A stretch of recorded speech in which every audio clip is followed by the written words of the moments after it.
8 décembre. Aujourd'hui, Jack Portaport, comme la veille, est toujours plus ou moins dans un coma. Et ça, c'est un peu con. Pour lui et pour la police. Effectivement, ces derniers sont même dans sa chambre. Pas pour lui, mais pour son plus grand fan, qui serait encore là. Il ne sait pas vraiment quoi répondre finalement. Et ça l'inquiète. Ils savent pas où il peut être. Ils regardent sous le lit, partout, mais non, rien. Ils ont pu chercher de fond en comble pendant des heures. Il commençait à être vraiment tard, et eux aussi devaient se coucher. Ils sont donc partis, chacun chez eux, pour dormir pendant quelques bonnes heures.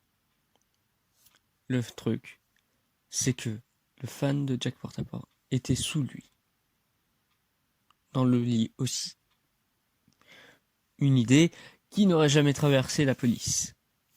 C'est ainsi que le jeune partit. Et puis se dire qu'il va continuer peut-être à mourir des maisons parce qu'il veut mourir de la main de Jack Portaport et qu'il sait que ses policiers vont l'empêcher. C'est alors qu'il mit le feu non pas à une ni deux, mais toutes les maisons de tous les policiers, où ces derniers périrent tous des mains de ce pyromane fou. Et oui, c'est horrible, mais aucun ne survécut. Les pompiers, eux, qui n'avaient pas eu assez de recherche à faire, ça n'empêcha pas qu'ils puissent essayer de démêler où pourrait bien être encore ce jeune homme, car les accusations étaient sur lui. Mais il y avait aussi des idées qui circulaient enfin sur le fait que c'était peut-être du trafic d'influence avec Jack Portaport. Il était celui qu'on voyait le plus avec ce jeune homme. Mais là encore, Jack Portaport était entre la vie et la mort. Donc, l'accusé, c'est bien, lui trouver des raisons même actuelles, c'est plus compliqué.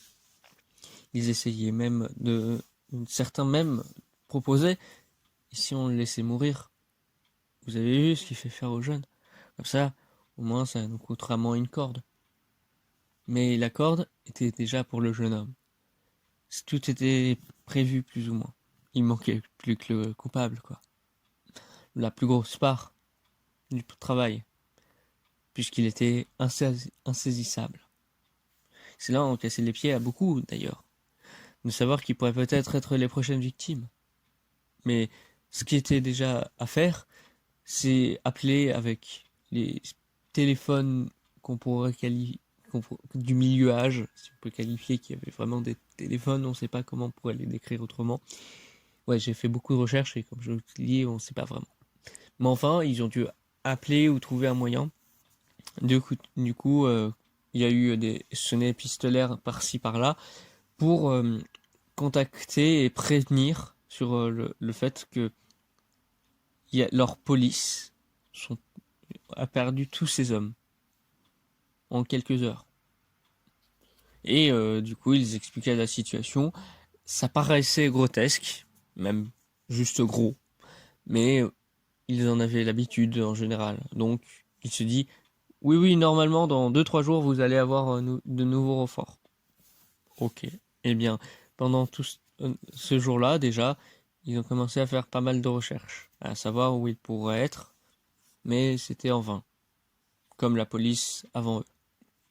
Ils essayaient encore une fois là d'aller regarder dans la chambre de Jack Portaport. Ils regardaient même en soulevant le vieillard, mais rien. Sa famille même commençait à s'inquiéter en se demandant si le village allait pas vraiment le tuer, ou le fait de se dire s'il n'était pas la personne qui était la cause de tous ces maux, qui serait du coup, comme dit, avec trafic d'influence, la personne à l'origine de tout. Mais la famille peut avoir autant nié, ça restait dans la tête, non pas de beaucoup, mais de tout le village. Ils insista à chercher où il pourrait être. Ils se disaient, et si on allait chercher carrément chez lui? Mais une personne rappela à la personne qui avait eu cette idée, t'es con, parce que justement, c'est sa première victime, c'était sa propre maison qu'il avait mis feu avec ses parents. La personne se rappela ça et se dit ouais, je suis con. Mais c'est du coup une recherche en vain, même qu'il y aura un jour supplémentaire, vu que bien que les gens pouvaient rester éveillés pour continuer cette quête, l'église avec sa cloche sonna, car nous étions le